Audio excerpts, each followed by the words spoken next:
Hello and welcome back to FL Education. Today we will be learning about the present continuous tense. In English we use the present continuous a lot. It is an important tense to study and learn. First, let's look at the structure. The present continuous is made up of three parts: the subject, the auxiliary verb be, and the main verb. Great. Now we know the structure, let's have a look at some points to take note of. The auxiliary verb be is different depending on what subject we use. For example, am, are, is. The present continuous modifies the main verb by adding ing on the end. Here are three examples of what I'm talking about.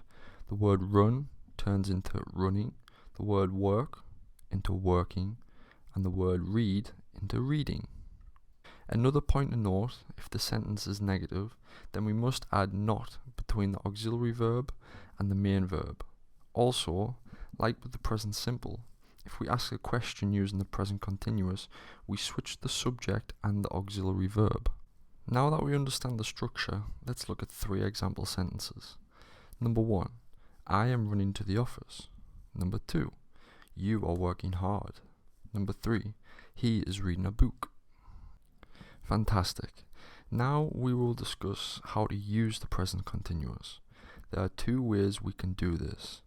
The first is actions that are happening now, and the second are actions in the future.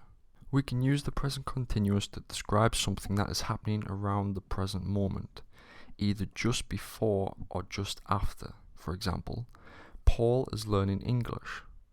They are living with their parents until the end of summer. We can use the present continuous to talk about the future as well. However, we must use future words like tomorrow, next week, in July. Also, we need to have made a decision and plan to do something before we speak. Here are three examples. When are you starting your new university? We are visiting Hannah's house tonight. Do you want to come? They are not playing. Great. Now comes the tricky part. Spelling. Normally we change the base verb by adding ing to the end. For most cases, this rule is true. However, there are three exceptions to the rule. The first is when the base verb ends with a consonant plus stressed vowel plus consonant. For example, run into running, stop into stopping. Take note, if the stressed vowel isn't at the end, then this rule does not apply. For example, open and opening.